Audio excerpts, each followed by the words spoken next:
سورہ حاقہ سورت نمبر 69۔ شروع کرتا ہوں اللہ تعالیٰ کے نام سے جو بڑا مہربان نہایت رحم والا ہے۔ ثابت ہونے والی کیا ہے، اور تجھے کیا معلوم کہ وہ ثابت شدہ کیا ہے؟ اس کھڑکا دینے والی کو سمود اور عاد نے جھٹلا دیا تھا، جس کے نتیجے میں سمود تو بے حد خوفناک اور اونچی آواز سے ہلاک کر دیے گئے، اور عاد بے حد تیز و تند ہوا سے غارت کر دیے گئے، جسے ان پر لگاتار 7 رات اور 8 دن تک اللہ نے مسلط رکھا۔ بس تم دیکھتے کہ یہ لوگ زمین پر اس طرح گر گئے جیسے کہ کھجور کے کھوکھلے تنے ہوں۔ کیا ان میں سے کوئی بھی تجھے باقی نظر آ رہا ہے؟ فرعون اور اس سے پہلے کے لوگ اور جن کی بستیاں الٹ دی گئیں، انہوں نے بھی خطائیں کی اور اپنے رب کے رسول کی نافرمانی کی۔ بالآخر اللہ نے انہیں بھی زبردست گرفت میں لے لیا۔ جب پانی میں طغیانی آ گئی تو اس وقت ہم نے تمہیں کشتی میں چڑھا لیا، تاکہ اسے تمہارے لیے نصیحت اور یادگار بنا دیں، اور تاکہ یاد رکھنے والے کان اسے یاد رکھیں۔ پس جبکہ سور میں ایک پھونک پھونکی جائے گی اور زمین اور پہاڑ اٹھا لیے جائیں گے اور ایک ہی چوٹ میں ریزہ ریزہ کر دیے جائیں گے، اس دن ہو پڑنے والی قیامت ہو پڑے گی، اور آسمان پھٹ جائے گا اور اس دن بالکل بودا ہو جائے گا۔ اس کے کناروں پر فرشتے ہوں گے، اور تیرے پروردگار کا عرش اس دن 8 فرشتے اپنے اوپر اٹھائے ہوئے ہوں گے۔ اس دن تم سب سامنے پیش کیے جاؤ گے، تمہارا کوئی بھید پوشیدہ نہ رہے گا۔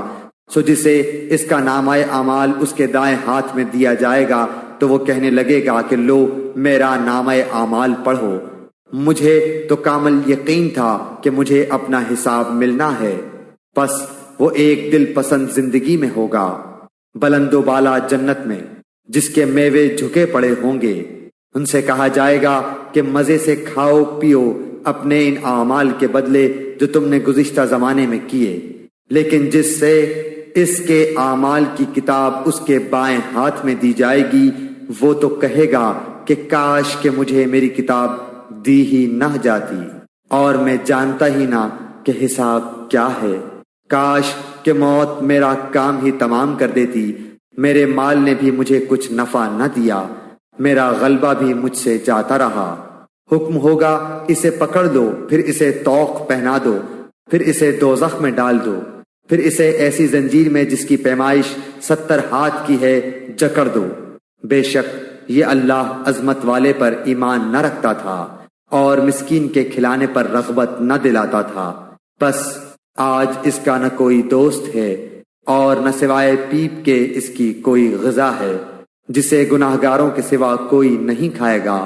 بس مجھے قسم ہے ان چیزوں کی جنہیں تم دیکھتے ہو اور ان چیزوں کی جنہیں تم نہیں دیکھتے، کہ بے شک یہ قرآن بزرگ رسول کا قول ہے، یہ کسی شاعر کا قول نہیں۔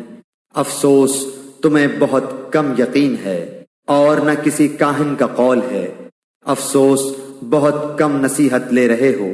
یہ تو رب العالمین کا اتارا ہوا ہے، اور اگر یہ ہم پر کوئی بھی بات بنا لیتا تو البتہ ہم اس کا داہنا ہاتھ پکڑ لیتے، پھر اس کی شہرگ کاٹ دیتے، پھر تم میں سے کوئی بھی مجھے اس سے روکنے والا نہ ہوتا۔ یقیناً یہ قرآن پرہیزگاروں کے لیے نصیحت ہے۔ ہمیں پوری طرح معلوم ہے کہ تم میں سے بعض اس کے جھٹلانے والے ہیں۔ بے شک یہ جھٹلانا کافروں پر حسرت ہے، اور بے شک و شبہ یہ یقینی حق ہے۔ بس تو اپنے رب عظیم کی پاکی بیان کر۔